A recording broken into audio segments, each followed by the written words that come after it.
welcome back. So let's remove the bookmark and continue our chapter. So, Liberators, you awaken early after resting.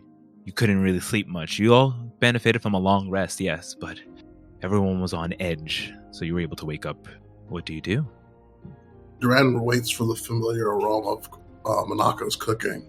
Monako is not making breakfast. She is off seeking Gororo to pick up the item she requested her. All right. I lazily yawn and wake up after hearing some commotion and say, we must get our move on. We got stuff to do today. Come on, everybody, get up. Horatio is walking out with a book in his hand, just reading. Yeah. Oh, yes, but I was waiting for Monaco's breakfast to know it was time to wake up. I think you've been spoiled, cousin. Oh, looks like she's not here. Better grab something quick. I don't like eating a lot before stuff like this anyways. That's smart. I think I'll just have some nuts and berries. We can always bring some stuff with us if we're out there for that long. Well, I mean, I always have rations. Yeah, but we can take this very nice spread with us. It's hard to keep the comforts and luxuries of home. Exactly, but we have a portable hole now, right? We have a we have a portable hole. Well, can't we keep some of this fruit in there? I don't know if that keeps it perfectly. Well, it would keep as long as it would keep out here. A couple days. Well, that is true. Okay, I'll put a few extra rations inside. All right. Monako, you make your way up those hallways where you found Gororo in his forge. And he's there, still hammering away, it seems. You're not sure if he slept or not, but hammering away at some type of item. Seeing you enter, he turns and goes, "Oh, Monako, all right there. You here for your tiny silver cage?" That's right. Did you sleep? Sleep? What's that? And he turns and goes over to one of the side tables, picks up a small silver cage. Looks like you could fit a tiny bird in this, if that, and hands it over to you. All right, it's done. Thank you, Goro. And she'll hand over 100 gold, and then sort of when she holds onto it, she'll stare at it with a smile on her face and a little bit of determination. Well, good luck with whatever you need for. Thank you, Goro. And do keep up your good work, I guess. Of course. Well, if you excuse me. And he walks back and continues hammering away, holding onto hot metal with his hand while he hammers at it with his tool in the other. Right. And she'll just leave. All right.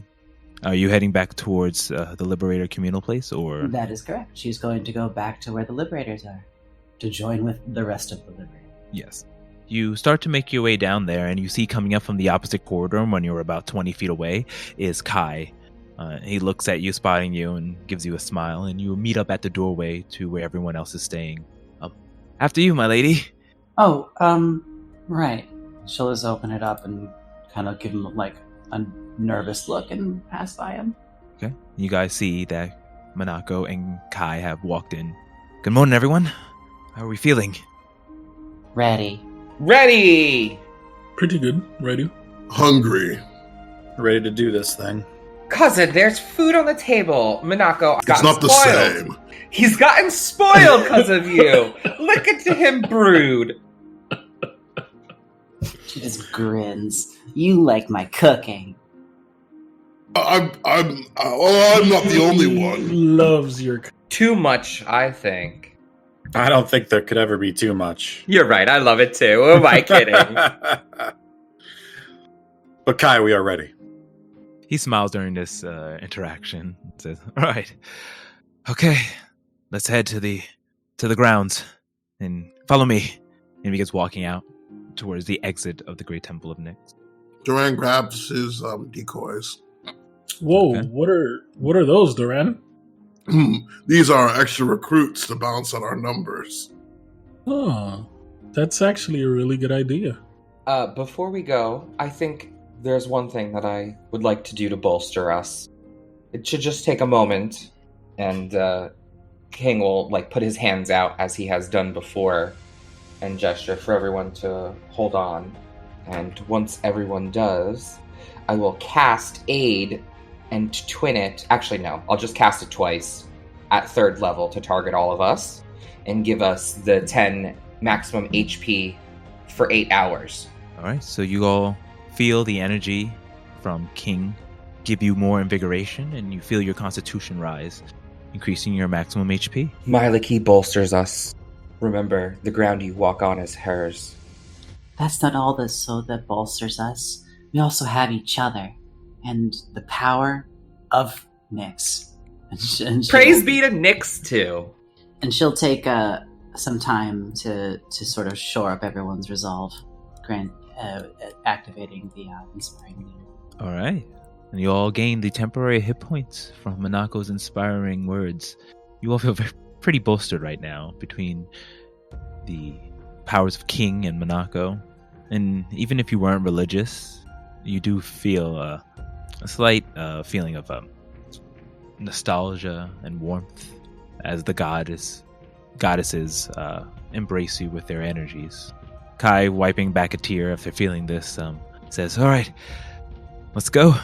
And you all make your way towards the exit. There's one exit where you guys first came in, but he's now taking you down another corridor. Monaco, you recognize this as the direction of the eastern exit, where the Seekers Guild was to the western side. You went down the path. You know that he's taking you towards the eastern one. Eventually, Kai takes you out the back entrance, opening up a wooden door. Immediately, you feel the cool air blowing onto you from the Frostmoor environment, and bundling up with still having your warm Viking realness outfits on, you continue pressing forward throughout the back courtyard of the Great Temple of Nyx. Stepping on the freshly powdered floor, you walk towards the side of a mountain. It looks familiar. You went down this way when you went to a similar looking path when you went to the Seekers Guild, and so taking that, you trek down the uneven stone steps, walking around, down, spiraling into the heart of this mountain. The vision starts to get dimmer as light tends to fade away. Immediately, Kai looks back and says, "Can anyone see? It's going to be pretty dark down here until we get to the end." I may have a hard time seeing. I can see fine. Luminosity! And I'll hold Chasafold up, and it will create a soft glow for us. I can cover light. And I can help. He goes, "Well, thanks. Just want to make sure everyone's fine. These can get a little bit slippery. There's water that trickles down here. You'll notice it gets a lot warmer once we get to the heart of the mountain. I don't want anyone to slip." And he continues walking, and sure enough, when you look down, you do see that there's small pools of water and moisture on the sides of the cavern walls. But nevertheless, you continue trucking down. Horatio and I able to see. You can easily make your step without having to worry about tripping or falling. The rest of you can easily make your ways, as you all can see in the dark, until eventually there's a light at the end of the tunnel, and you pass through it. When you do, you immediately brought forth the vision of the Northrill stage. So everything that you saw on the map is exactly what you see now. Looking 500 or more feet down below you, see a massive stadium of an arena. You see the 2 shadow stones on each side, as well as the locations where all these spires are. Up around you, you see there are seats and bleachers that go around the about 200, 300 plus feet, almost towards the end of where the Northrill actually ends, but is empty at the moment. You do see that there are the most forest and greenery that you've seen in this entire tundra of a country, and it does look very inviting, though you do know the dangers that is down below. On the other side, looking way in the distance, you see something similar, and you all can see figures walking in as well. Well, there's a meeting area not too far down here that both teams will meet up. Eventually, everyone will come in their seats and oversee our battle. And then we begin. Anything last you want to do before we head off? Horatio casts mage armor on himself. I will also activate my circlet and cast mage armor on myself. Okay, so you both activate your mage armor, and the magical shelling appears around it, and you heighten up your defenses. And Kai looks over to everyone and says, all right, let's go. And it takes you about 10 minutes or so, but you begin to walk down a pathway through the bleachers, heading down more stone stairs until eventually you get into a large circular room. On the other side, you see there's a pathway on the other side, and the moment that you step in, you see the familiar, or the unfortunate familiar face of Hiei and 6 other strange-looking tiefling demon dancers, all of them with sinister looks on their face. You see each of them have something augmented about them, maybe a demonic-looking arm, a strange large eye that's very jarring. Their horns look more demon-like. And then, of course, Hiei with his 2 arms and tail and those beady, dangerous-looking black and red eyes. Well, so you decided to show up after all. Points to you. At least you could die with honor. He continues walking in, and you all fill out the entirety of this circular room. There are seats that you can sit down, and they have been separated on each side, so it's kind of this weird, awkward standoff that happens as they all begin to take their seats and plop down on the benches on the one side of the room. What do you guys do? What seems appropriate for us to do? I think King would follow, like, mirror the actions of the group. Like, is Hiei's people standing behind him? If so, then I'll stand behind Kai. Otherwise, I'll sit down somewhere. Yeah, so Hiei's people are sitting next to Kai. I'm sorry, Hiei. And he's kind of in the middle, and they're all, like, sitting on the opposite sides of him. Okay, then I'll mirror that action and go sit like that. Duran wants to look around and just a kind of quick glance around to see if the room is secure or if there's it seems suspicious or set upified, like if it's a trap. Okay, roll me an investigation check. All right, an 11. You start to look around. I mean, everything looks normal. You don't see anything that looks off. No, you do kind of catch Hiei looking at you and giving himself a little chuckle as you're looking around, and then looking back towards Kai and the rest of the group. Minako kind of stood behind Duran for a bit before everyone sat down, and then we'll move over. So. Hiei looks over at you, and when he notices you, and says, Minako, you really entered this Northrill? Are you really that eager to die? Whatever. Do the world a big favor. She looks like she's going to say something, and then she just shakes her head and looks over at Kai and says, you won't be standing so proud soon enough, Hiei. Kai looks over at you and goes back to Hiei. You're a coward, Hiei. And I'm going to show everyone here exactly who you are. You'll never, ever run the demon dancers. For all I know, it's your fault that Dad is even in this situation. Throwing the blame around such a child. I'm at no fault for what happened to dear old brother. He was weak. Shouldn't even been the daimyo in the first place. Kai just kind of just looks at him with contempt and doesn't say a word. At least he didn't abandon his country, only to come back to seize power. Abandon my country? And he looks at you very sternly, Minako. You of all people shouldn't say that to me. You're an abomination. You were lucky I even wasted time with you. Everything I do is for Frostmourne. No, for all the shivering. That weakling Camilla, sitting on our high horse up in that iron fortress in Fia, when truly the capital should be right here in Frostmourne, run by me. I'll show everyone. We'll do whatever we can to prevent that. The only thing you should be running, Hiei, is for your life. He crosses his legs and we'll see you on the battlefield. And after a moment, you hear footsteps coming down both sides of the stairs. And eventually 2 demon dancers with books in their hands go up and address you both. The one goes, welcome. As per tradition, we are holding in the name of the Goren and title of Daimyo, ruler of the demon dancers in Frostmourne. this Northrill. So, we have Commander Hiei versus Commander Kai. Are these your combatants? Hiei says, Yep, all 6. Complete team. Though I see they're missing one over there. Tough luck. And the other D&D turns to you and says, yes, is this your team? Kai looks on over to you. Yeah, this is us.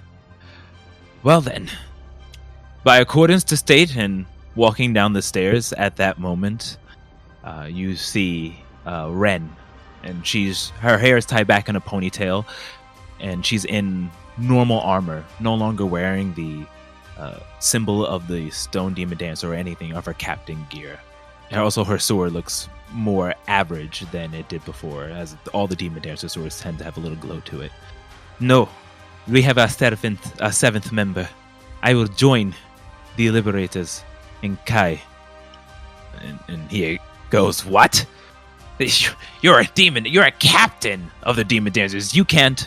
No, I renounce my title. I would rather die and lose all my prestige and renown than to see you rule over Frostmourne and the Demon Dancers here.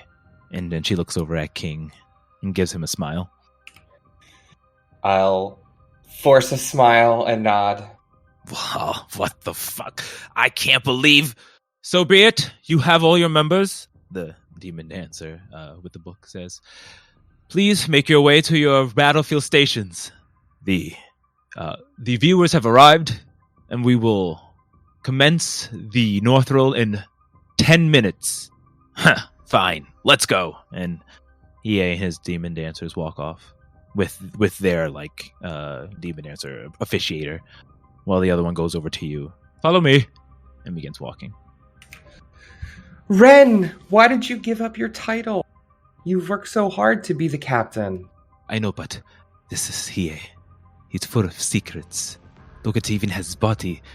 He's replaced it with demon parts. It's a atrocity. I don't know what he's going to plan, and I'd rather lose all of that than to lose all of Shiverin.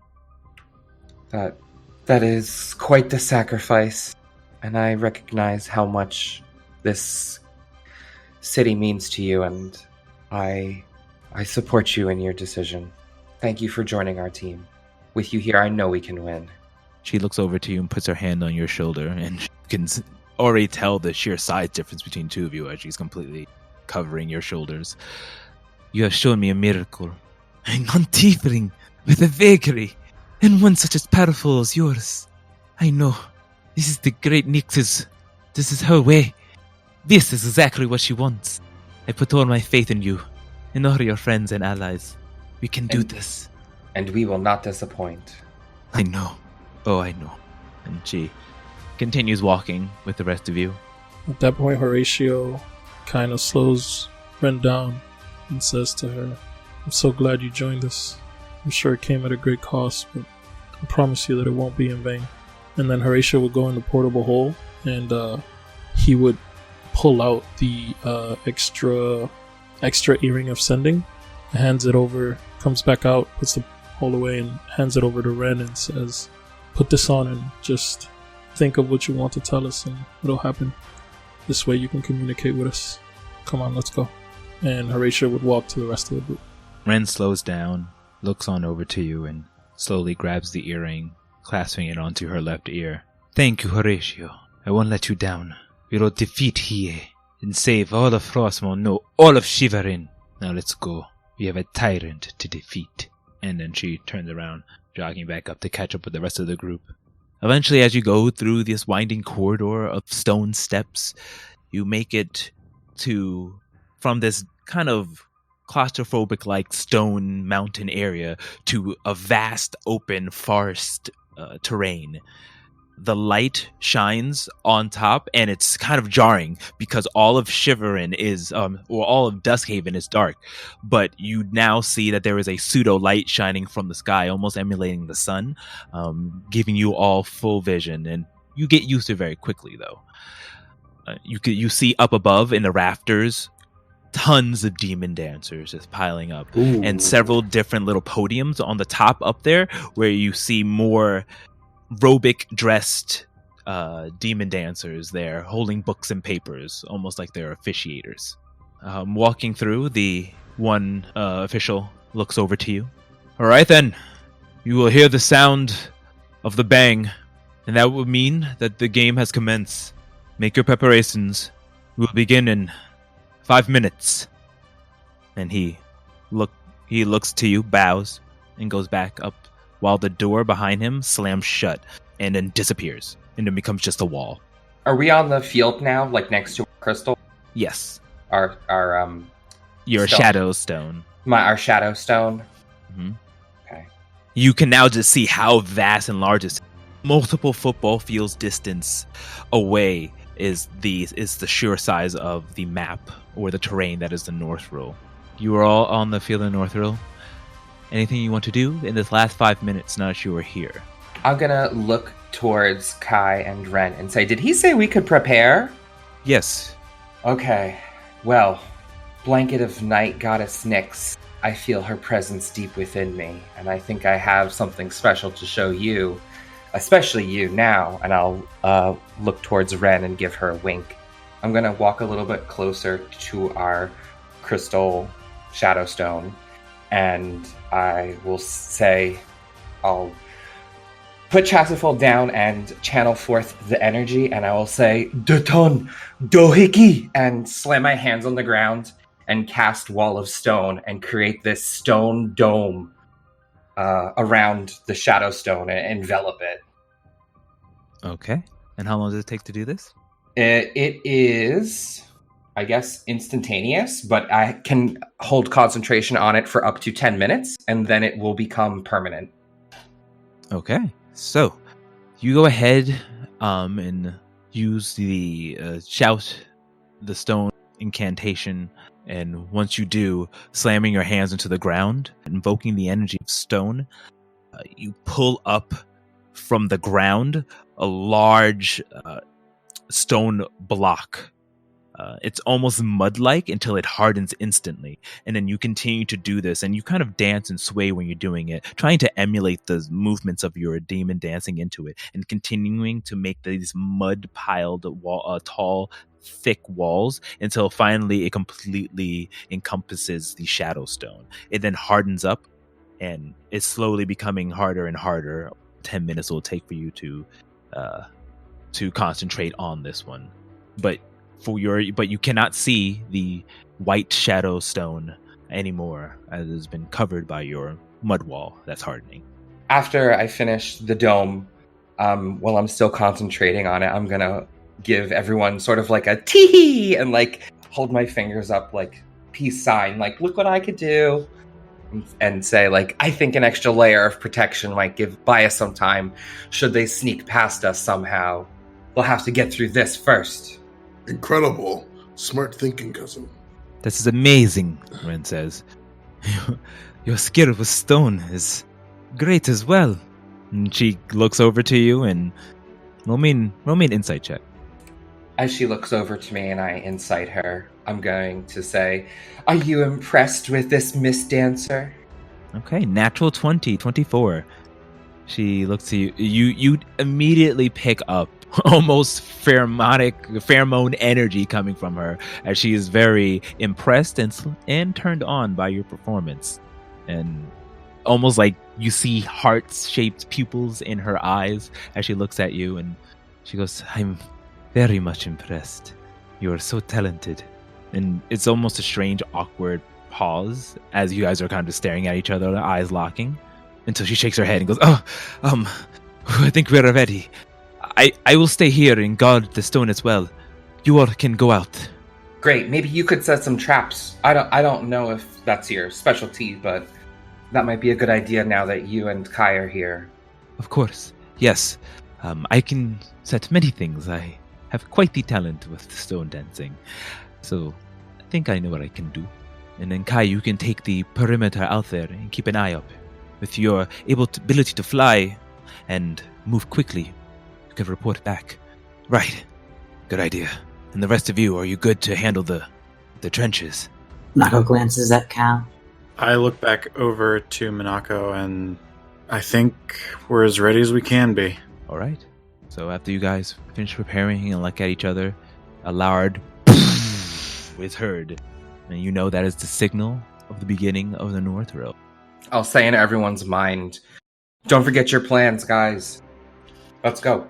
And I'll look at Horatio and start to run towards number 2. Same. Minako runs towards 3. So as you hear the large bang signifying the initiation of the Northrill, you all go towards your points and begin to run off to your next section. All right, so starting the round, Horatio, overview map. Where are you moving to? So we are going to do our plan of getting to that river spire, and I will cast a dimension door actually because I only have 1 spell slot of level 6. I was mistaken. All right, so your dimension door. So you're just going to dimension door to the other side then. To the river, because it's 500 feet as well. Okay. That wasn't what we discussed, but go ahead, do what you want to do. Well, I didn't want to use my spell slot, my 6th one that early. I want to save it in case of an emergency. I thought I had 2. I only got 1. Right, but the plan we discussed was run to the first spire and turn it, and then do dimension doors and things when we regrouped. I thought we were going to go to the river spire and Well, we have the Kai and Ren back at base, so... Okay, then let's do that. Then we'll run to the first one. Okay, so you both make your way over to the middle spire. So as you go ahead and start running up, you look side to side and you see there's just trees and everything. It's quiet. It is a long dirt road similar to something you would see out in the wilderness. But roll me a perception check. Yeah, both of you. I got my eyes on the prize. All right. So a 5 from King and a 17 from Horatio. Horatio, as you look forward, you see off in the distance, past where you know the half of the lake is. Oh, I'm sorry, the river is that cuts the stadium in half. A thick mist-like fog covering that area. It makes everything hazy, and now you have no of past the riverside. I would say over chat for everyone, they've blocked our vision to the other side, past river. All right. And then I guess we were going to try to activate the spire, right, King? Yes, exactly. Okay. So you can use your action now. That was your movement. And we'll say all intent purposes you're going at the same time just to make things simpler. You move on over to the spire. Safe. There's nothing else around. You can go ahead and use your actions to roll your hit die and push that into the now not glowing white spire with the spears that you have in your hands. And just to be clear again, we're rolling what the hit die is. It's not actually using a charge of Correct. But it's still coming from your HPs. Correct. Does this go through the shield first, or does it bypass the shield? Bypass the shield. Makes sense. Mm-hmm. It's your vitality. So I give it 2. Okay. You see about less than half of it start to fill up when you go ahead and unleash your energy. When Horatio goes ahead and thrusts forward his staff, both of you see, because you're magically inclined, white tendrils coming from your body going into the black shadow lands and shooting off into the spire. It begins to glow a white hue as it goes up. And King, you only give enough to do about less than half, but then the rest is filled up with Horatio's influence, and it glows up, and you immediately all see it start to go ping and shine brightly, and since you're within the radius, you feel the extra blessing that it gives. I'll send off a message to everyone and say, middle spire secured. All right, sending that off.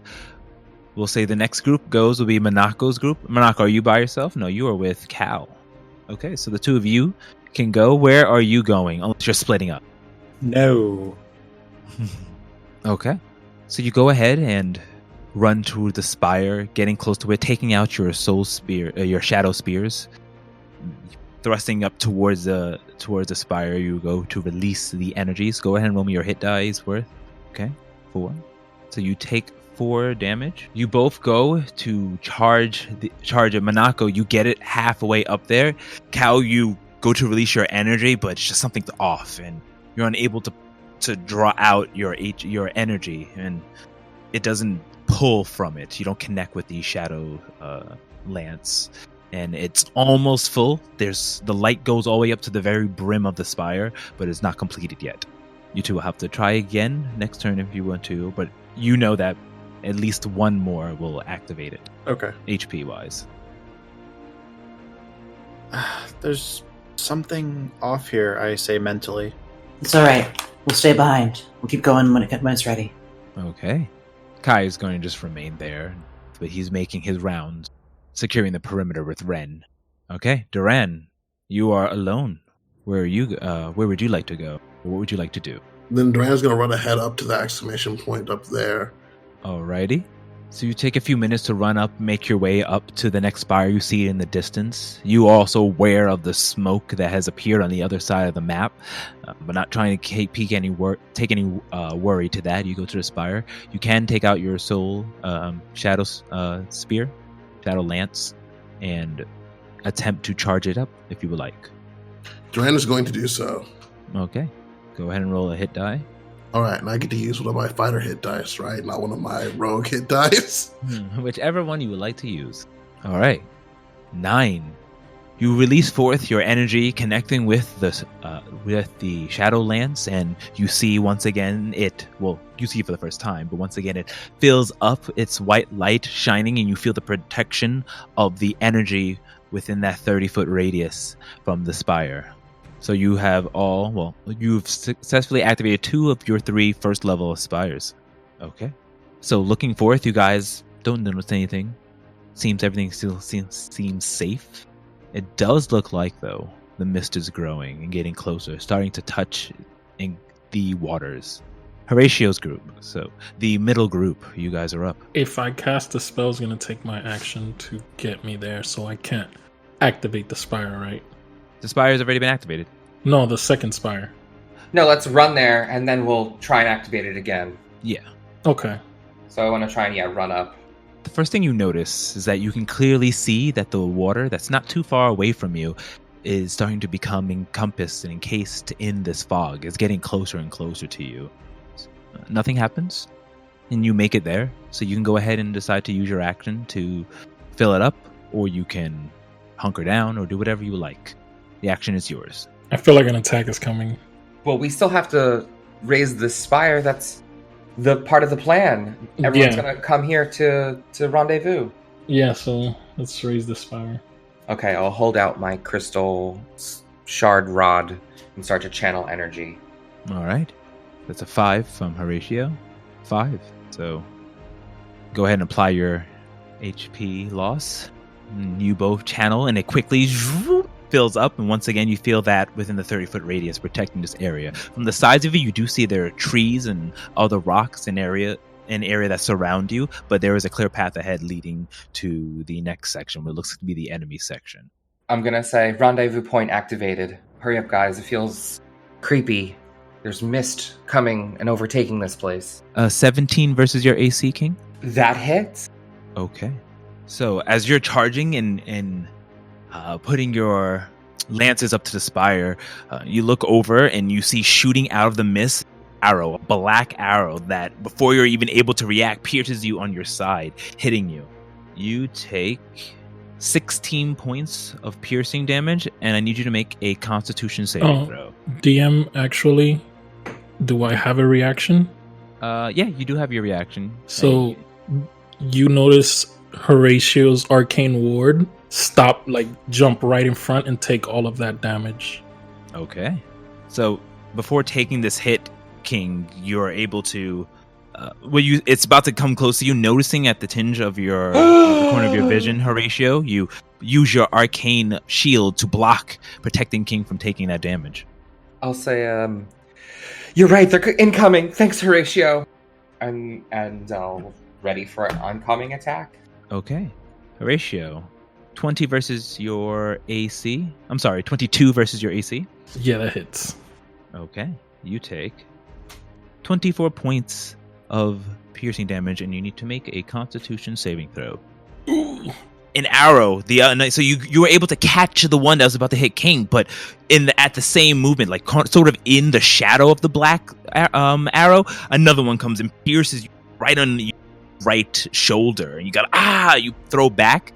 You start to feel this poison start to pierce through your veins and begin to make you feel weakened. You are now poisoned. I'll apply the effect, but that ends that round. So you both are attacked by unknown forces from the waters not too far behind. You know that although you've activated your spire, it looks like enemies are attacking from a range. Next group, Minako and Cal. Minako, let me activate this spire. All right. Wait here, and then we'll both move together. So let me just make sure I get this activated. I got your back. All right, a 7.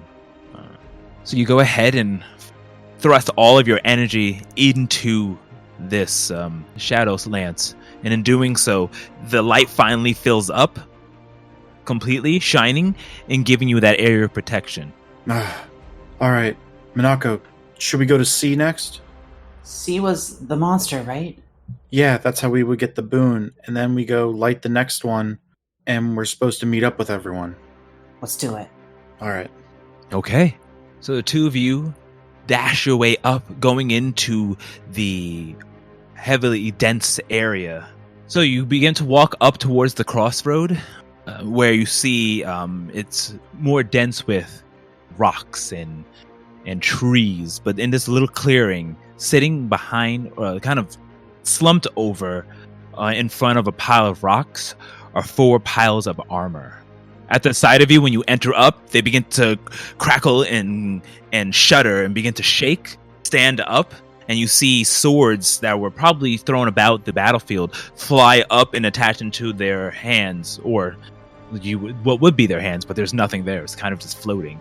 The suit of armors and the helmet flies on top of it, and the boots fly together, and they all stand at attention, and their eyes glow blue. And as they look at you, see that you're coming. Now all of you can roll in battle initiative. But moving on, Duran, what would you like to do? You are now at yours. You do see the fog now, although where you are is a little bit of an angle, so it's higher up than where King and Horatio are. You do see the fog closing in, but you can continue to go to A or the other exclamation point. Or you can duck into the trees. It's really up to you. Duran reaches out in brain chat, broadcast. I'm going to start moving towards point A.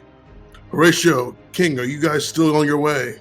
We just finished the rendezvous Soul Spire, waiting for Cal and Minako to come. We've also been attacked! Yeah, I was about to say, we're under attack. We're under attack! Do you need help? Minako, we have our own problems, it seems. So, Duran, you could use your action to teleport if you want, since they've activated and you're at Activator Spire now. King, we're trying to take C. How much time would it take to plant a decoy?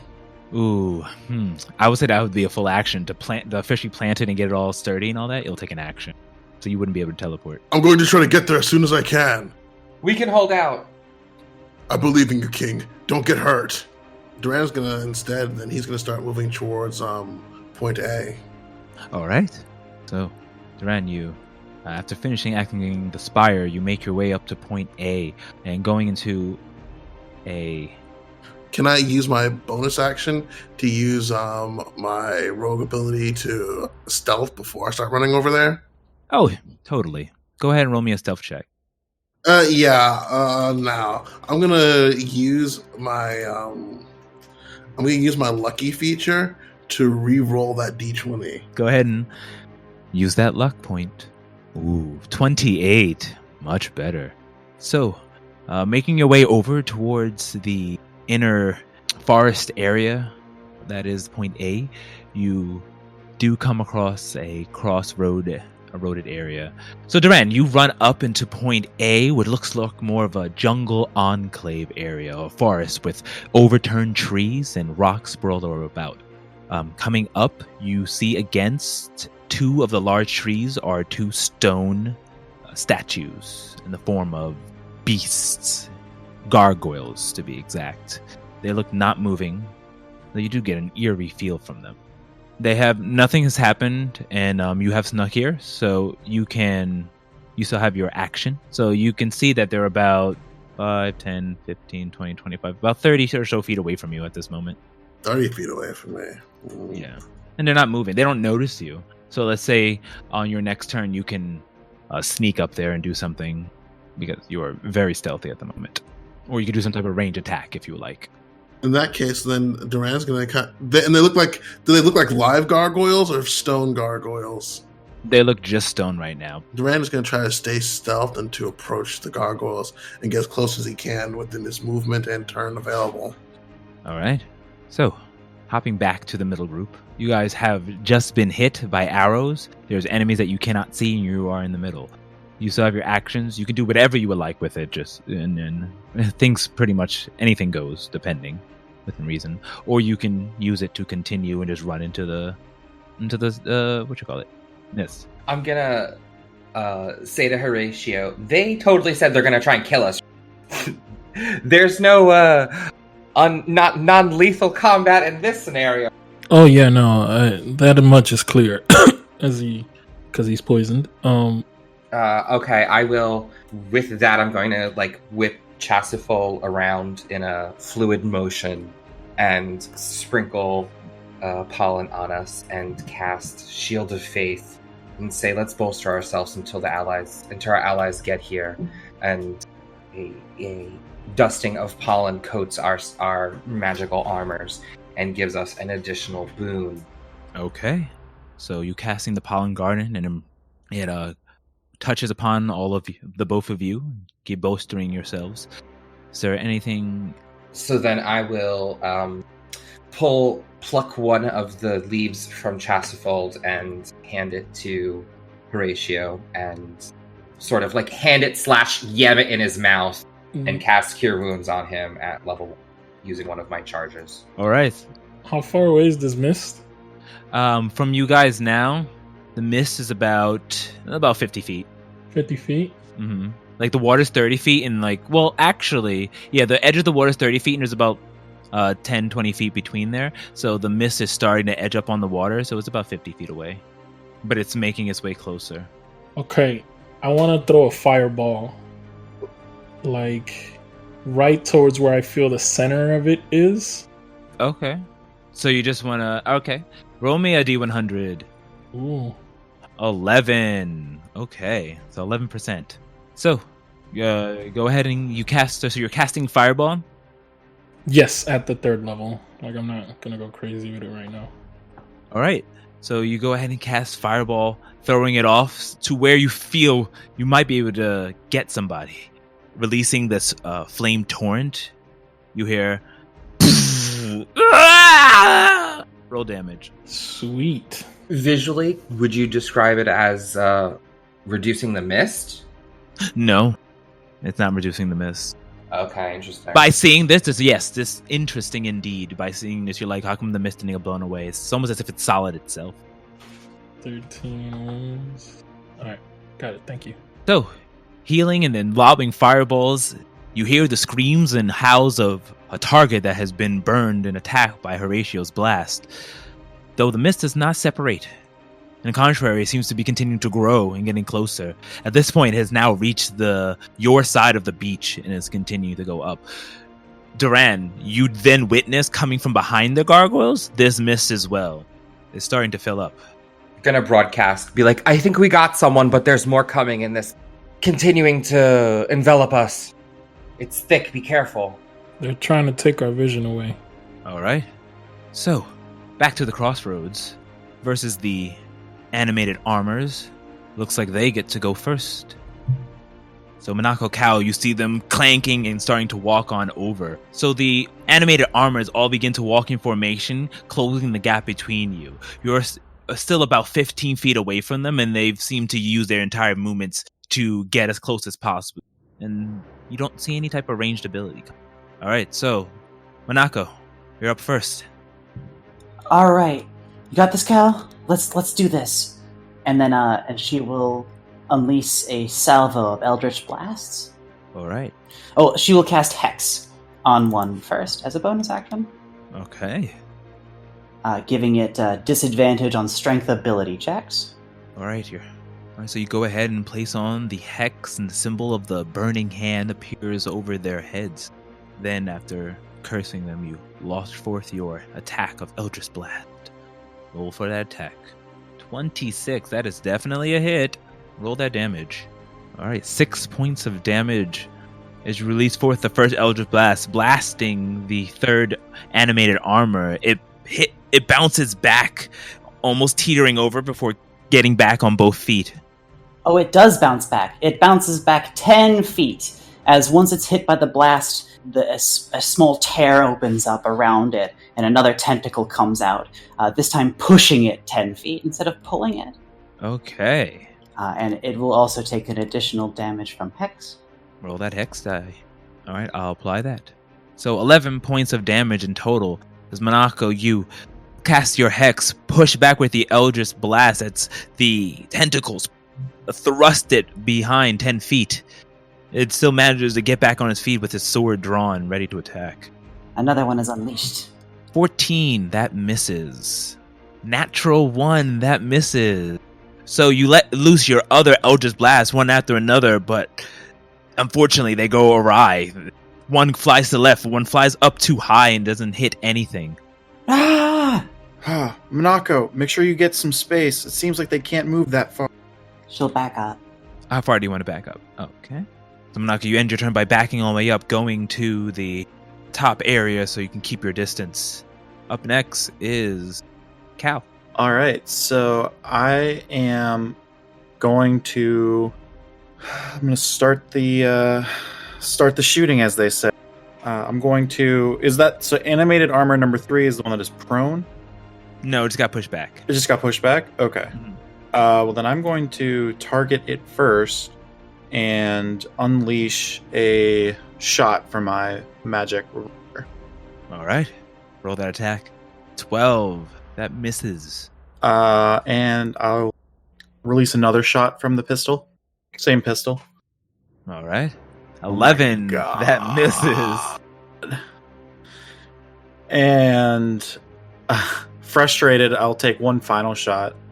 11. That misses. As that shot fires, I curse up to the sky and call upon Clemvor to aid me, channeling divinity and adding 10 to that roll, making it a 22.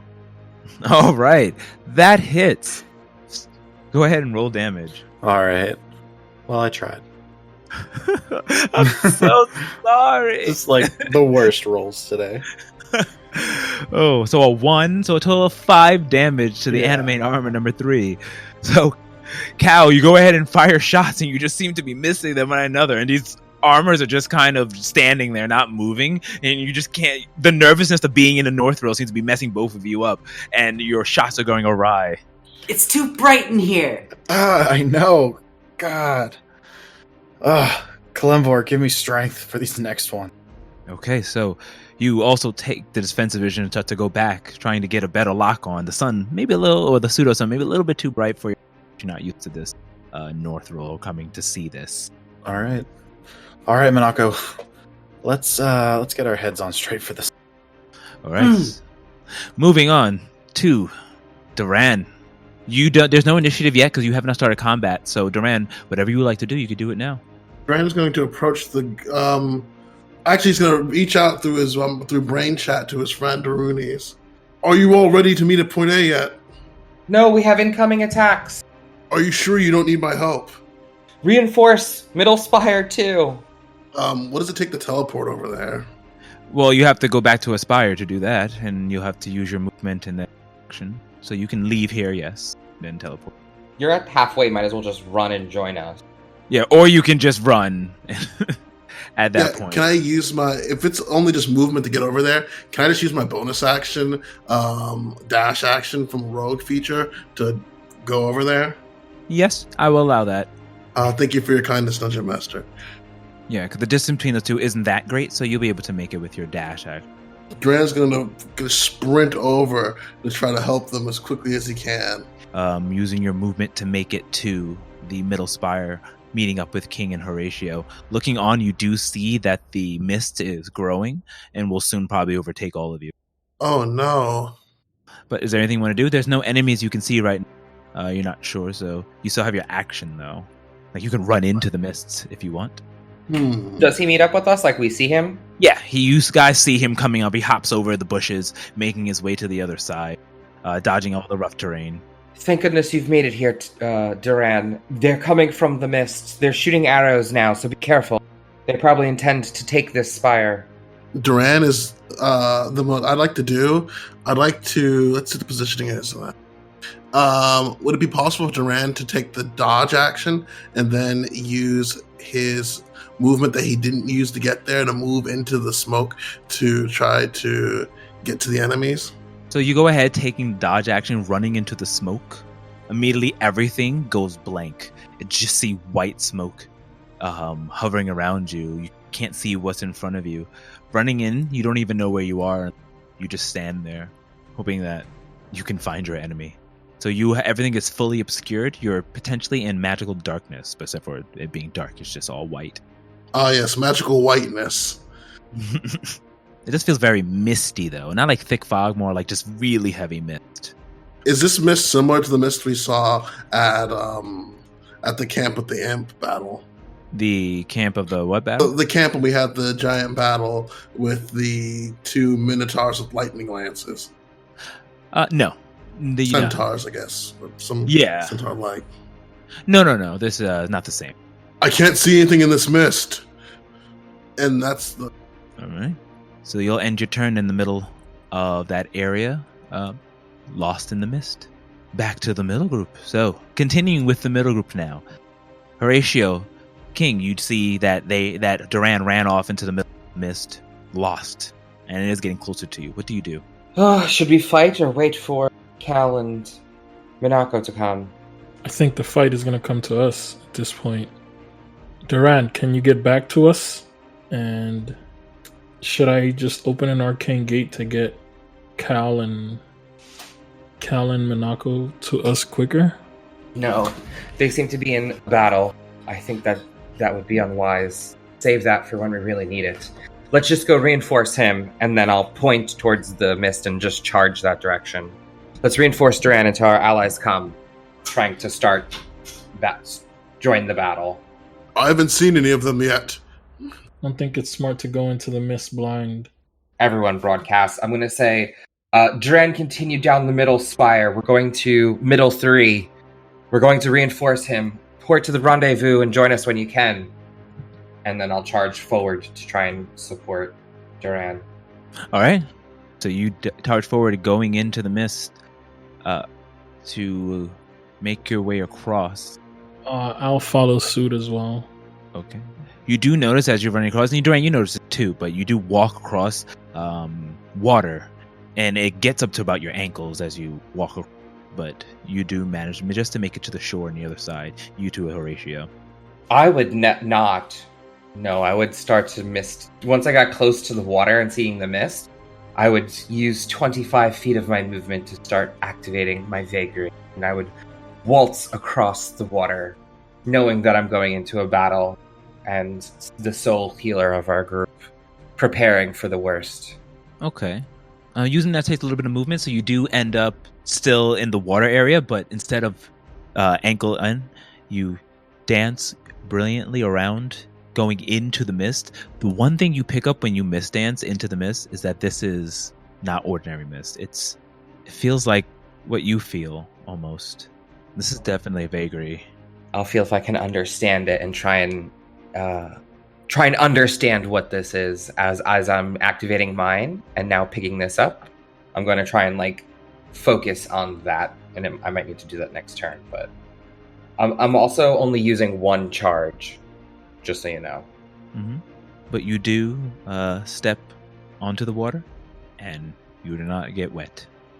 Horatio, I'm assuming you are running across. Yeah, but I would try to be quiet once I feel the water. Okay. So if you're going stealthily, then you would end up somewhere at the other side of the water. Roll me a stealth check. Would Horatio benefit from the first tick of my regen? Since I would have done it near him since we're both... Oh, yeah, I would say that. You can apply Okay. the regen. Cool, thanks. 6. 6, okay. You start to work splash, splash, splash, splash, splash as you go across the water. And you make it like you feel the wetness and the cold on your ankles, and you stop somewhere in there, hoping to not that the noise you made didn't alert anyone. All right, so you run up and get into your stances, waiting for the next strike. Since you all moved up here, the combatants, the unseen combatants, get a surprise round, and they will attack. Duran, within the mists, a black arrow is launched towards you. I should add that I did take the dodge action last turn. I know. That's why he is not getting advantage, but only getting it one attack.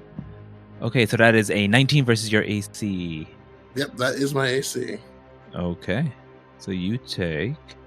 Do I see this attack coming or no? No, you can't see anything. You have no vision. 8 points of piercing damage, and I need you to make a Constitution saving throw. 12.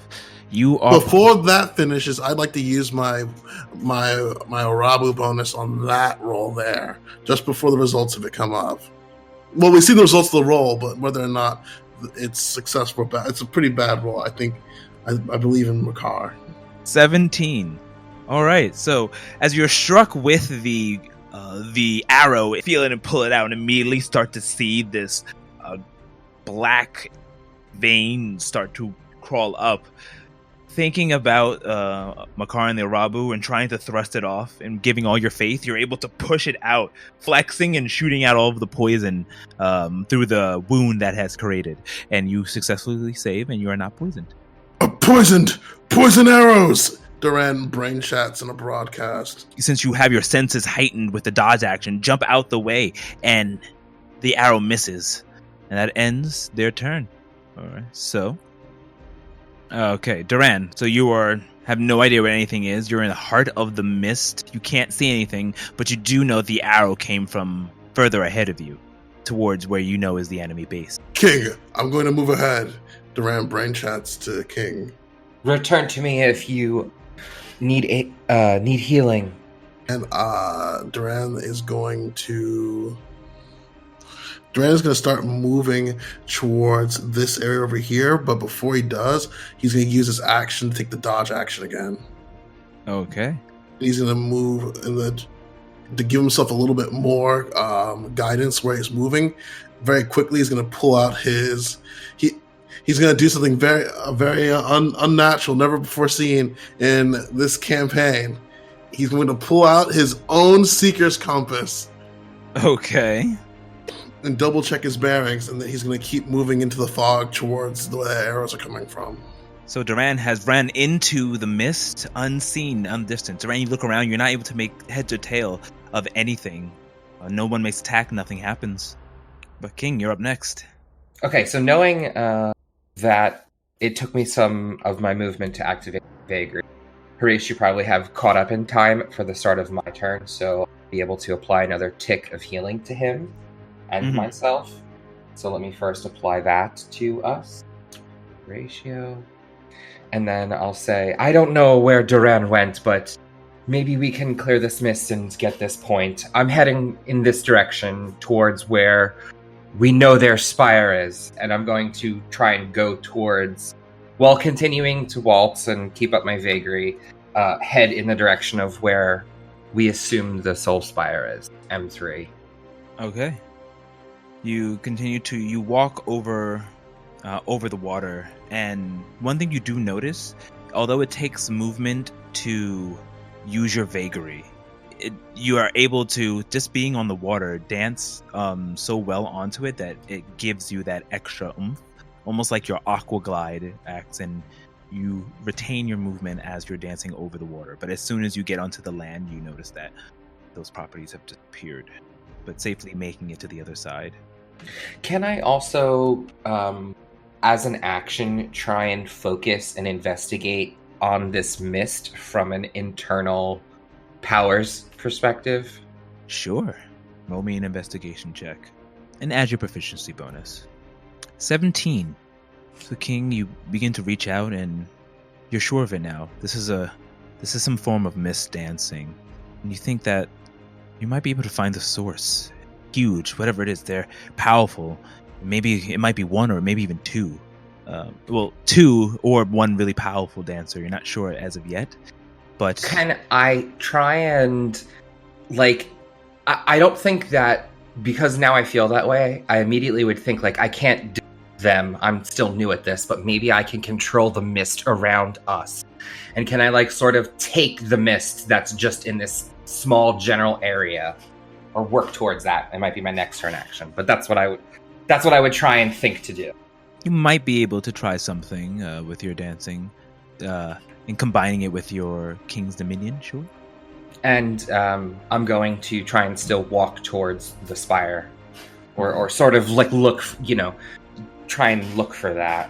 Yeah. Well, getting to the other side will use up your movements, but you do know it's around here somewhere, and you can begin to look for it. You can roll a check to either concentrate on your dancing and figuring out this mist, or looking for it on your next turn. I'm going to hold up the dance for right now, and I'm going to send a broadcast to everyone and say, we're advancing to M3. Try and reinforce as best we can. Or rendezvous as quick as you can. All right.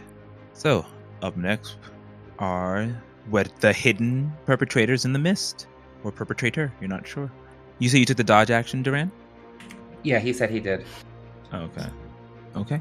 16 versus your AC. That does not connect, unfortunately. All right, so another black arrow is shot at you, but you're able to dodge it out the way. We're starting to probably be able to pinpoint the location where these are coming from. All right, another one. 24 versus your AC. So with that, you take 14 points of piercing damage. I'll apply that. And I need you to make me a Constitution saving throw. 21, all right.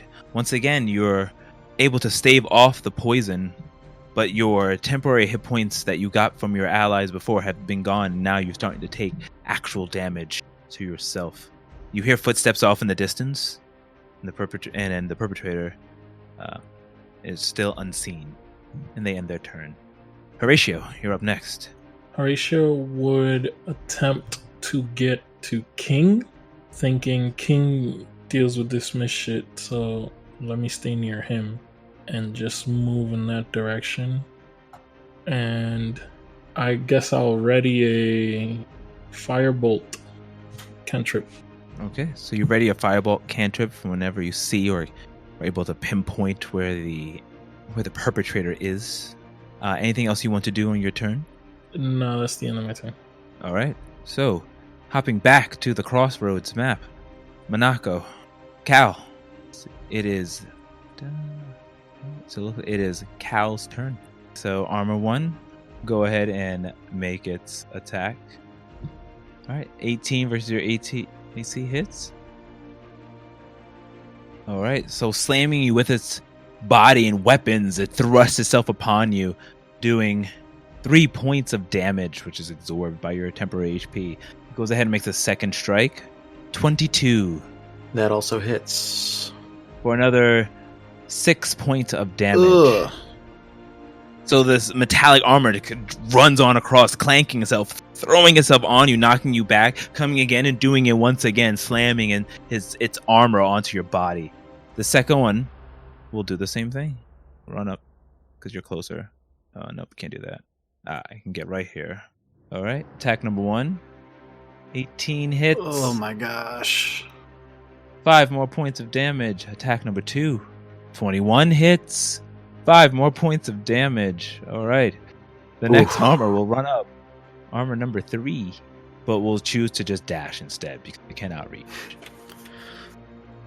And get right in between the two. Of course. Ideal scenario. Animated armor number 4 will have to do the same thing because he cannot reach. And so run up to this side. Okay, so the armors go and start to charge themselves towards you. Some of them not able to reach all the way, but 2 of them able to get around Cal and begin bashing and bruising him. Monaco, you look down and see him get thrust upon over and over again. Cal! I'll be fine. Let's... Monaco, what if we combined our vagaries? There's no time. Let's do it. And I start doing my war dance, activating my vagary. All right, so you go ahead and go into the sharp motion, spinning around your guns stepping in your square, you would now feel yourself boosted. Awesome. So we kind of had an idea of using our like vagary movement ability stuff at the same time. Would that be possible? What? So what are you trying to do? So we want to and Minako, correct me if I'm wrong. We want to both kind of visually do them at the same time, like the ballet of Minako's vagary, kind of intertwining. It's all happening. I mean, the round is all happening, so we'd be dancing. Yeah. We're kind of dancing with each other together. Oh yeah, you guys can totally do it. But if you wanted to do an action afterwards, one of you would have to hold your action to then do it together with Minako, unless you're just trying to dance together. So They want to fuse like gems. but kind of, because when I do mine, I will move the 25 feet, and all those guys around me would then be hit with that potential saving throw to be knocked prone, and then Minako's will then work when they try to stand back up with their movement. Yes, so I will allow that. The effects will happen on your turn, but it would be as if it's all happening simultaneously. So you would move, and then Minako will put up the thing, and so then they will have the effects. Yes, that is possible. So you both look at each other, nod your head, and connect together, speaking in the mind, as communication is much faster when you think about it, and start to perform your dances simultaneously. Cal, you begin first, and Minako then follows suit into a beautiful combination of a ballet with a war step. It's graceful but strong. It's passionate yet sharp, and the lightning energy, as well as the several pieces of crystal and metals that gets pulled from the ground as Manako's steps start to coalesce and fuse together, floating around you. Cal, you immediately then dart across. Where are you going exactly? It's whenever I do that dart movement, I move 25 feet.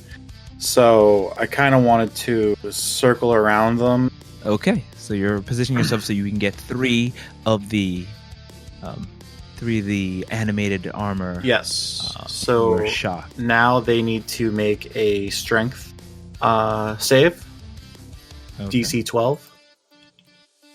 22. They rolled a natural 20. Oh my gosh. Okay. They were just very sturdy with their armor. Then I'm still going to start firing away at them with my action. All right.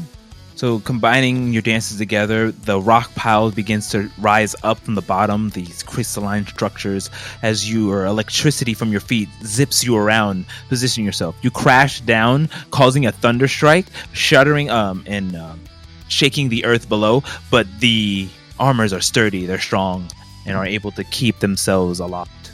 So go ahead and roll your attack. So the lightning from the vagary being activated, just crackling around me as I shoot one of the magic pistols at the third animated armor. Oh my god. All right, so that is an 11. Which does not. Yeah. I'm going to take my other magic roll and then start shooting at animated armor number 2. All right, well, attack. Another 11. That's it. Do you? And I'll use my last bonus action to shoot at this armor guy again. That's That's 18. And with that, the lightning from the activated vagary worked in conjunction with my devotion to Kalemvor as I unleash divine smite upon this armor. Okay.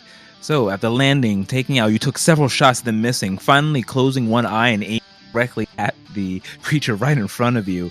You actually, since you're so close to them, you just take your gun and just touch it against the breastplate of the metallic armor and just take a shot, finally hitting it, releasing a divine torrent of divine smite onto it. Roll damage.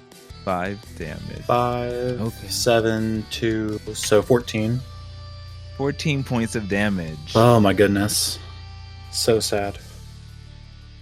Such epic movements, and then just And then just rolling 3s. Okay, Monako, you're up next. And at this point, the Diamond Crush takes hold, crashing and sealing all of the creatures in their spots. After she finishes the dance, and all the creatures are frozen, she hears those bullets kind of whiz past, and she looks up to see what had happened. She looks around her and sees that she's surrounded by these armors, and she can either choose to move or not. And bravery takes hold as she continues to as she she walks 5 feet away and risks getting slashed by them. Okay. You can go ahead and move yourself where you like to go. And these two will, in fact, try to slam their bodies against you.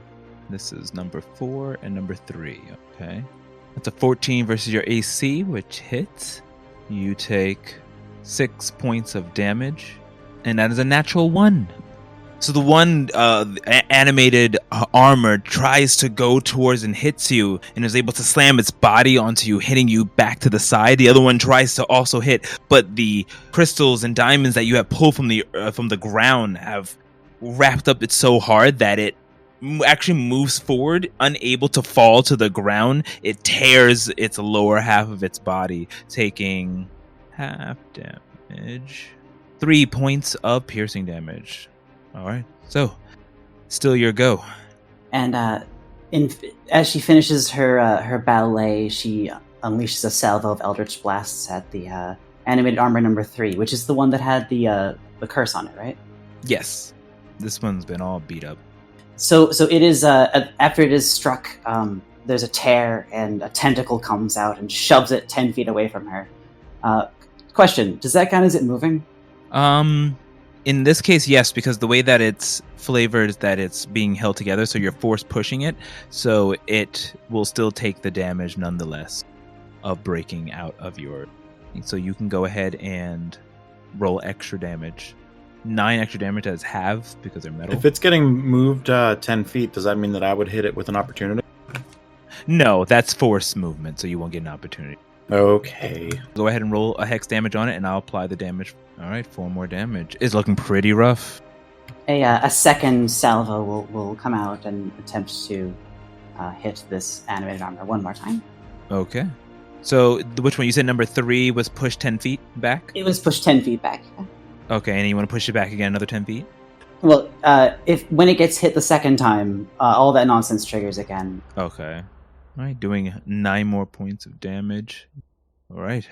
It's looking really bad. It has 1 HP left. And one last Eldritch Blast.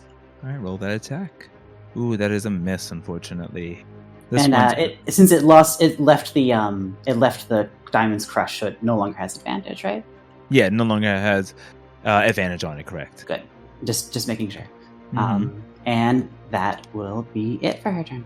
All right. Oh, she'll use a bonus action to cast Shillelagh and make her wand heavier. Okay.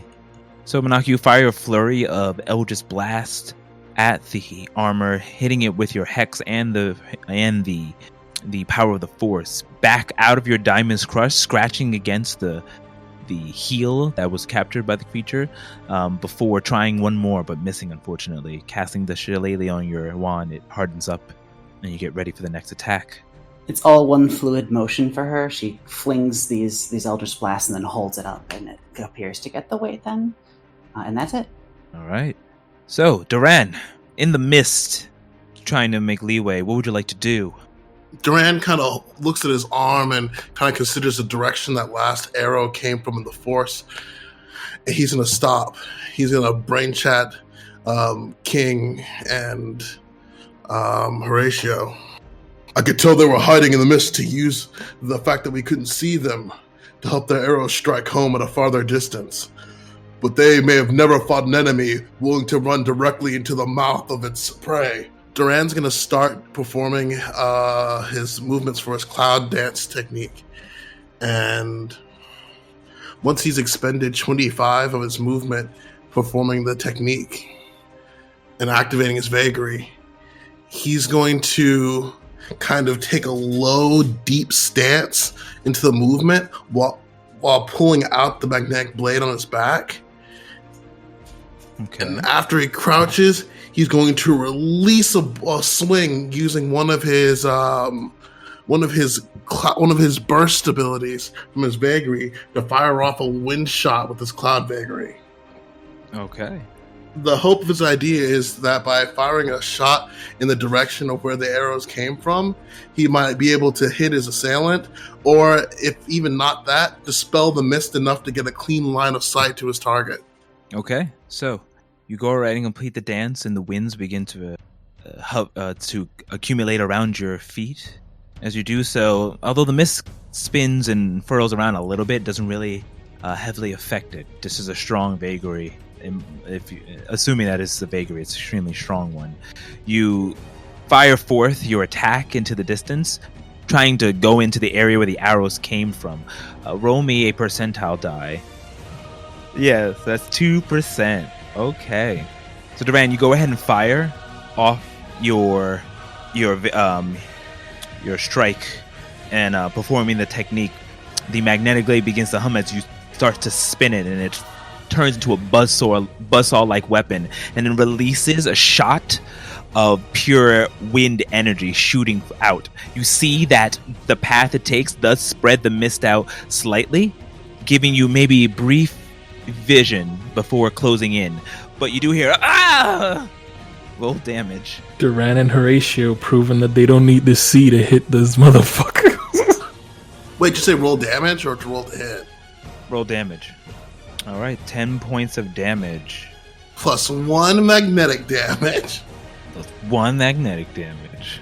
And from the distance, and you were able to see, and you see it's one of the demon dancers that were with Hiei before. It looks like he's maybe 30 feet away, though it goes 30 feet away from you, Duran. Though with a bow and arrow in his hand that he dropped down and picks up when he notices that you lock eyes. And he looks like he's about to go and run off into another direction. Do I see him? You do not see him. You guys are way too far. Okay, well, what I'd like to do then is I'd like to use about 5 feet, 10 feet of my movement from my movement to move 10 feet further forward in this direction. And then, if possible, can I spend another charge firing off a second shot with the second attack of my fighter attack feature? Yes. This time you can do it. Now it's at disadvantage, so you have a better shot of hitting them. You had like a 5% chance of hitting it, and you rolled 2. So now that if you pinpointed where he is, you can now roll at disadvantage. But go ahead and make your attack.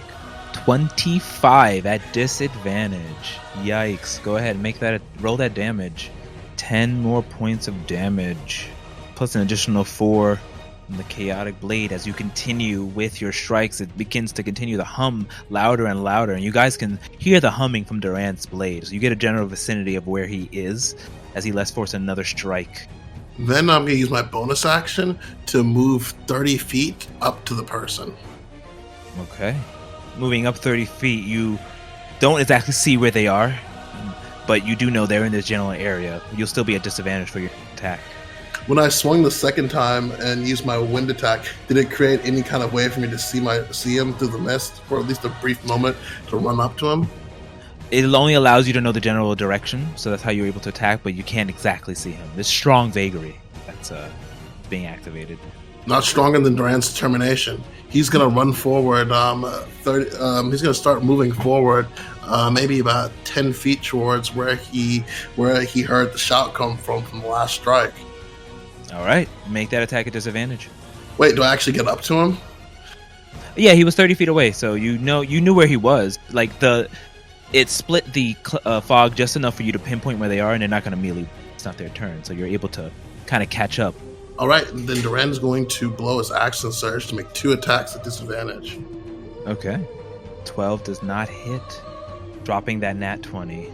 The Eagle Strike can hit nothing but air and miss as you make your first slash. An 11. You slash again, and it misses, and you hear a and I was scared for nothing. And with that, Duran ends his turn and saying, I've made contact with the first of them. All right. Up next is King. Is Horatio near me or next to me? Yeah, he's in He's around you. You can't see exactly where he is, but he's general vicinity. Horatio, you sound rather ill. I'm just poisoned, but Come here, and I'll dig into Chasufold, and I'll pull out one from inside of it, and I'll touch him, and instead of giving him a flower petal this time, I'll give him a seed, and use 2 of my charges to cast Lesser Restoration. Do you need to see your target technically to do that, or is it just like... I need to touch him. Okay, then you're able to do so. You stumble around a little bit, and then you slam into him, knowing that's Horatio. You release the... Here, take this. And then I'll say, let's go. Duran's up ahead. Let's secure this spire. And then I'll use the rest of my movement to try and wander toward. Okay. Are you turning off your dancing to move your full movement? No, I'm going to keep it up. So after stumbling and finding him, I'll say, come on, we must make our way to the spire, and then reinforce Duran. He's already engaged. All right. I would also follow with King to capture the spire. Up next is the hidden evil demon dancer. All right, it's gonna drop its bow and take out its sword, and you hear a whisper in Infernal, so you're not sure what is said. And then after the whispers ends, the assailant hidden in the mist strikes at you, a blade coming up towards your breast. There's going to be a 21 versus your AC. That connects. Okay, so you take 25 points of slashing damage, which I'll apply to you right now, and you'll make a second strike. That's a 22 versus your AC. And That definitely connects. And you take... Oh, what a shitty roll. 9 points of slashing damage. And then one final strike. That's a 24 versus your AC. For 14 more points of damage. So Duran, coming up against you, see flashing in and out of the mist is this demon dancer doing strange movements which you can recognize similar to King's movements of mist dancing. And in doing so, this figure disappears into the mist, comes out, slashes you, disappears back into the mist, comes back and slashes you, and hitting you. And you're trying to catch where they're coming from, but unable to defend against it. Then disappears back into the mist, laughing. Up next is Horatio. So I would like to make my way to that question mark spire. Okay. And begin to... Is it activated by them or not? You're able to find it, and when you get close enough to it, you are able to make it out. You see that it is fully black and lit up, so you assume that yes, it has been taken over by. And okay, so I would like to start draining it. Okay, go ahead and use your action to roll a hit die. 3. All right, so a small chunk of it, about a third or a little bit less, is comes down from the top and begins to turn off, though it is still active. Still have your bonus, and I'll say use your movement to get here. So you still have your bonus. No, I don't have anything to do with my bonus for now. So. All right. So you channel through your Shadow Lance and put it to the Soul Spire and try to corrupt it to your side. Up next are the Animated Horrors. Animated Armors. So Animated Armor number 1 is going to attack Cal. Now, although it's captured and stuck inside of the diamond, it still is going to make try to use his body to attack Cal. Bring it. 12 versus your AC misses. It tries to slam, but it just can't make it all the way as it's being entrapped. Next attack, 21. That'll do it. Now it's able to get an angle, shaking and flailing his body around. It smashes into you, doing 3 points of damage. Ouch. Animated Horror number 2, same thing. 15 versus your AC, which hits. You take 3 more points of damage. 16 versus your AC hits. And you take 4 more points of damage. So, surrounded by both sides, they can't move their legs, but their bodies are still able to wrangle around. They slam into you, hitting you with their arms, their helmets, anything they can, as you're taking blunt blow after blow. Anime Horror number 3 has been so heavily damaged by Monaco. It's going to walk up to you, Cal. You're the closest thing it can hit, and at advantage attack you. Natural 20. So 9 more damage to you, Cal. It makes a second attack. All right. So the second one also hits, and you take 3 more points of damage. Wonderful, wonderful. Animator R number 4 is closer to Minako. Is going to try to bombard her with attack. That's a 7, misses, and a 14, which hits. So Minako, you take 8 points of bludgeoning damage. So Cal, you're up next. All right. I'm going to use 25 of my movement again to keep my vagary activated. And I'm going to use my bonus action actually to reload one of my revolvers, which is completely empty, with 4 of the magnetic rounds. Okay. So keep that in your back pocket here as I unleash my action of attacks. I still have animated armor 2 in my sights as I take that newly reloaded revolver and unload onto this this living armor. I think in the back of my head, like maybe the magnetism, like Doran's blade, will be more attracted to these iron suits or steel suits. Okay. You load your gun up with the magnetic bullets, and you start to feel them pull a little bit, and you thrust them into the chamber, closing it back. Go ahead and make your attack against the creature you wish to hit first. 27 to hit against animated armor number 2. Okay. So you go ahead and place the gun directly up to the throat of the animated armor and fire.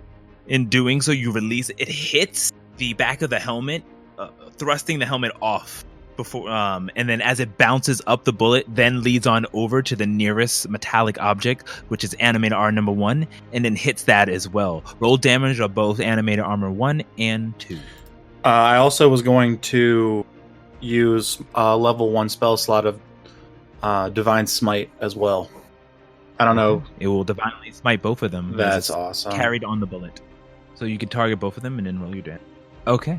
So it hops on over, floats in the air for a moment before homing in onto the next armor, hitting it also in the helmet. It knocks it off as it floats onto the ground. So now all you see is a strange blue wisp floating where the head should be, and both of the helmets have went on the ground. Oh. Roll your next attack. I use that same revolver with these special bullets and make the attack. Yep. 26. Yep. There's some good rolls. Yep. Gonna keep them Which white armor? out. Which armor are you doing this in? It'll be the initial animated number 2, but then the bullet will do the same kind of... It'll hit the next guy over. Okay. So I'm going to use another Divine Smite as well. Roll damage on both. All right. So 13 and 7. 20 points of damage. Nice. So you go ahead and thrust another divine shot over at the armors, hitting them in their breastplate, bouncing off and hitting the other one in the same place as the magnetic bullets begin to spiral and spin, hitting the enemies that are nearest to each other. You see a hole appear in the armor for where your bullet hit, but it's still alive and strong, though took heavy damage. Minako, it's your turn to finish these guys off. And that'll be my turn. All right. Minako, you're up next. And finish it off, she shall attempt to do. Yay. Does animated armor number 2, does she have advantage on attacking that guy still? Due to the... Yes, because they didn't move. None of them moved, so you have advantage on 4, 3, 2, and 4, 2, and 1. Go ahead and make your attack at advantage. Natural 20. Total of 30. Oof. As it hits, the rift opens once more, and a tentacle comes out. But this tentacle does not simply push it. It slams and obliterates their armor. All right. And she'll release a second. So Eldritch Blast. All right. You can roll damage. Did you roll damage already? Oh, no, I did not. Yeah, you can roll that damage. All right. Describe your killing blow. I guess you just did it already. Yeah, sorry, I jumped the gun a bit. All right, so you go ahead and shoot your Eldritch Blast, blasting a hole into it. The body falls on over, and the light then shoots out of it, that weird blue flame-like energy. It floats up and just stays remaining in the air. And as it falls, Minako seems to gain a bolster of confidence in its death. And her fiendish, or I forgot what it's called, Dark One's Blessing kicks in, and she gets her temporary hit points back. Okay. And then she will release another set of Eldritch Blasts, the other one hitting this armor that's next to her, or targeting at least. All right, that is a 19. That hits. Roll damage. And it is shoved as well. Okay, so it takes an extra 2d6 damage. So you go ahead and shove it out, taking it reeks across the crystal that's holding it in place, scratching against its armor, halved, because it is armor. What else do you want to do? One more Eldritch Blast! 28 hits, roll damage. 13 points of damage, all right. And its two is shoved by a tentacle. Tentacles for everybody. And once again, as it gets scratches across the crystals, it gets ripped up and shredded and falls down to the ground. The blue flame soul floating up, going and connecting with the other one, and growing larger. All right, so you still have your movement or bonus? She does. Well, she has to keep dancing, right? If you want to keep them encased? Well, all of them have moved except for Animate Armor 2, which is dead. So they're all done being encased, actually. You're right. Yeah. So she will just move 30 feet away. Okay, so you move off the map 30 feet, going back, keeping your distance from everyone else. Up next, as they've taken all of their turns, we'll go back up to Duran, who's in battle. So, Duran, still in the mist, you were struck by this blade, and the combatant has then disappeared back into the shadows. What would you like to do? Okay. Bear with me here, sir. You know he's around you. You didn't hear his footsteps disappear. It doesn't block sound, just sight. Yeah, Dungeon Master, if I try to use my Cloud Vagary where I'm standing right now and throw a cloud burst at the ground underneath me, would that be enough to disrupt the air for long enough to strike at my opponent for a whole series of attacks? Assuming that they're within my combat attack range, guessing that the dance hasn't stopped, I'm assuming they are. Okay. So you want to do your soul burst of the strike of the wind god to the ground, try to disrupt the smoke a little bit to catch them? Yes, sir. All right. So you have to use one of your attacks, though, or a bonus attack. Duran is willing to make that sacrifice for the good of the team. All right. So roll me because you don't really have to aim this, so just roll me a dex check, since your attacks are based off of dexterity. You said it was a dex roll, a dex save, or dex roll? A dex check. Natural 20. 25. Okay. So you begin to spin the magnetic blade, and as you spin with it, you dance into that fluid motion, throwing the energy onto the ground. A burst of wind pushes against it, causing the smoke to spin around and separate. In that moment, you all see the two, even Horatio and King, in the distance where Duran is, and the assailant who's holding a black blade, scowling. Still your turn, Duran. You will now have sight of the assailant. Duran's going to strike him. Okay, roll that attack. A 12. That does not hit. You go for that strike, and you're unable to hit it as he notices you and parries it with his own blade. You still have sight on him. You can make another attack without being at disadvantage. Duran's going to use his bonus action to attack. All right. 13. Ooh, I'm going to use my second lucky on that. All right. Go ahead and re-roll. 24. That hits. So you go ahead and do a slash, going off the momentum of the first one. You spin around with your backside of your striking hand, and it looks like he's about to duck, but there was like a little pebble on the ground, and when he does so, he slips a little bit. Luck, you're taking that chance of luck. You strike down, contact, roll damage. On my strike, I also expend one combat superiority die to add a d8 to the damage. All right, go ahead. And he needs to make a DC 17 strength saving throw or become prone. And you go ahead and trip him up with that with your battle maneuver, and he falls into the ground. prone. Huh! You hear the thud, the mist starting to recoalesce around you. You still have, obviously, the rest of your attacks you can make without being at advantage. Oh, that was the rest of my attacks. Oh, I'm so used to you having like 80 million attacks. Okay. So striking him on the ground, the mist finally covers him back up and you cannot see anymore, but you do know he hit the floor. The rest of you did happen to see this happen. So King, you can pretty much attack at disadvantage if you were to at this. You're about 30-ish feet away from where Duran is. So seeing this and getting a glimpse, but still right next to the spire, which has not been fully deactivated yet, what would you like to do? I'm going to go up to the spire and hold out my crystal rod and channel my energy into it and convert it over. Okay. Roll your hit die. 6. All right. So the spire's energy that it was pushing out has gone down and looks completely turned off. Now it just needs to be reactivated for you to turn into one of yours. I'm going to look at Horatio, say, we need to fill this up and have this ready for Cal and Minako to port to, and then I'm going to brain chat and say, we've deactivated M3. Get ready to come here. DM, I have a question. Yes. If I don't use my movement, can I activate the crystal and still attack? No. It's an action to do so. So I have to decide between hitting this guy or activating the crystal. Yes. I think it's better to get our team here, so I'm going to focus on the crystal. All right. Roll that hit die. It's empty now. Or did my one extra carry? No, it doesn't carry over. Okay, so it's totally empty now. Come on, Horatio.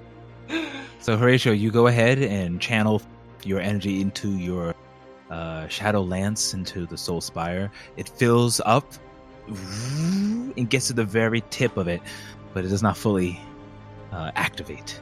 Fuck. It's 6. You need 6. Okay. It's fine. You still have your movement and your bonus? Yeah, I can't do anything with either, so I will... Alright, so then I will use my movement, because I'm pretty sure King got this, so I'm going to use my movement to catch up to Duran. Can I do that? Yeah, you can totally do that. So yeah, I get to Duran. All right, Duran, you hear the footsteps of your ally behind you. You're able to easily, especially with your keen mind, see where he was and make it directly to him. So back to back, you two stand looking over away trying to find the assailant who's somewhere around your feet. I mean, if he has keen mind, do you remember that? Does he also remember where that guy was before he ran up? Yeah, you'd be able to see it. So you would pretty much have a good idea where it... I mean, I don't have an action, so but you don't have anything to do. Yeah, so. I don't have anything to do, so... So, back to the crossroads with our armored foes. Armor number 1 is dead. Armor number 2 is dead. Armor number 3 is almost dead, but will still make its way. Nope, it's right next to Cal. It'll just attack Cal. First attack is a 7, which misses. Second attack, natural 1. Yeah, makes sense.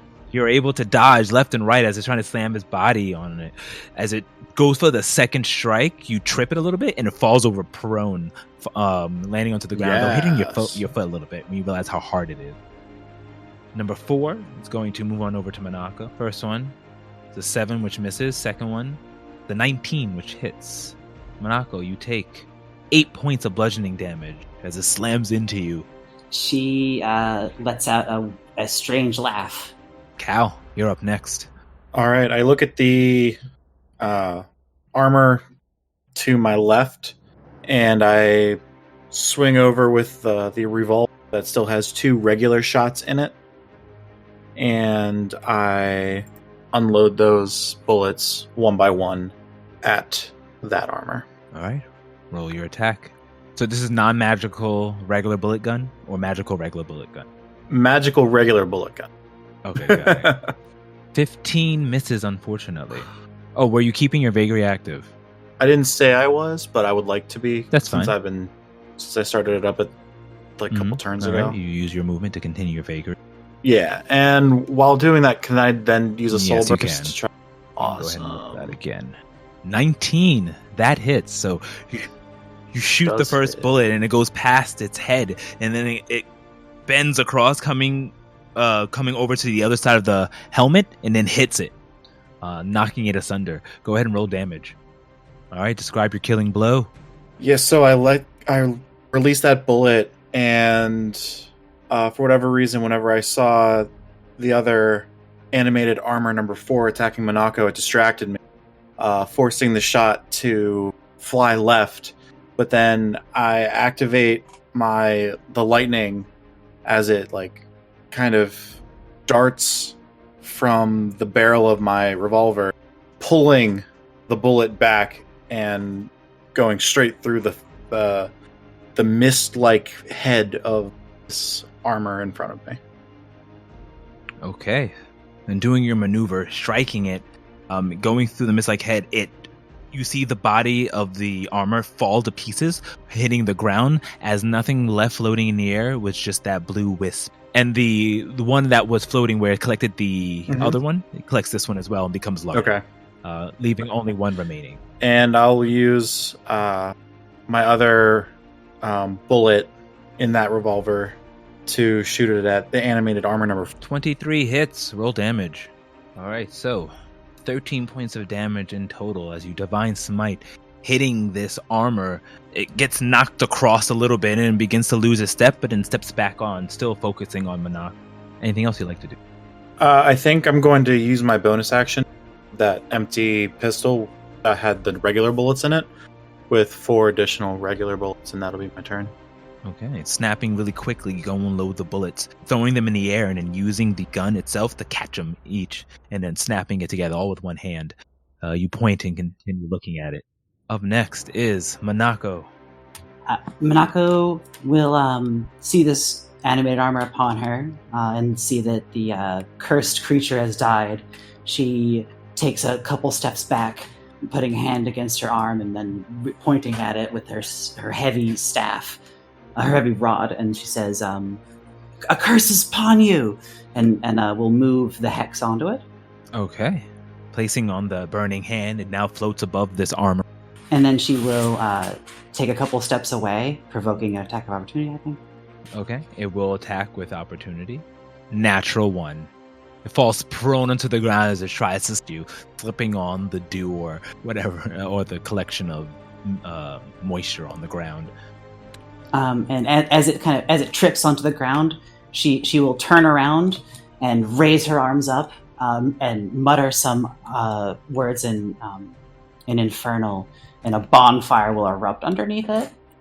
She will cast Create Bonfire on its location. Okay. It has disadvantage on the save, right? Yes, it's a dexterity save. Indeed. All right. It failed with a 5. Okay, and as your bonfire appears underneath it, the flames just encompass the entirety of the armor, burning away at it. Even though it's metal, it starts to melt it until it becomes nothing but a slush pool, and the final blue flame mixes with the other largest ones, the other larger one, becoming one gigantic bonfire-like flame as well, and then floating towards the two of you, combining into your own energies. And you both receive. Oh my gosh. So once this energy comes into your body, you immediately start to see strange white and blue figures of ghosts, or you're not sure exactly what it is, poltergeists, to start to float around you. They begin grabbing out at the terrain and launching at the bodies of the creatures that you just destroyed, and just start to even crush it even further.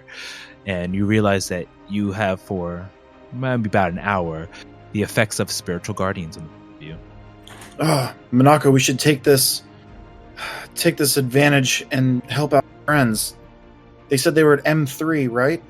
The third one in the middle? Monako will brain chat to everyone. "We're done here. We're moving towards your position." And then she'll look towards Cal and say, "Let's get back to the one we already converted." Yeah, let's get back there. Okay.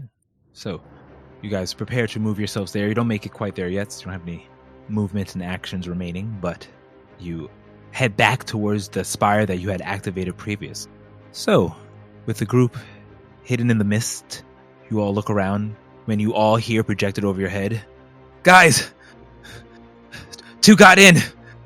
They're holding us at bay. How's it faring? We might need assistance. And with that, we will end tonight's session.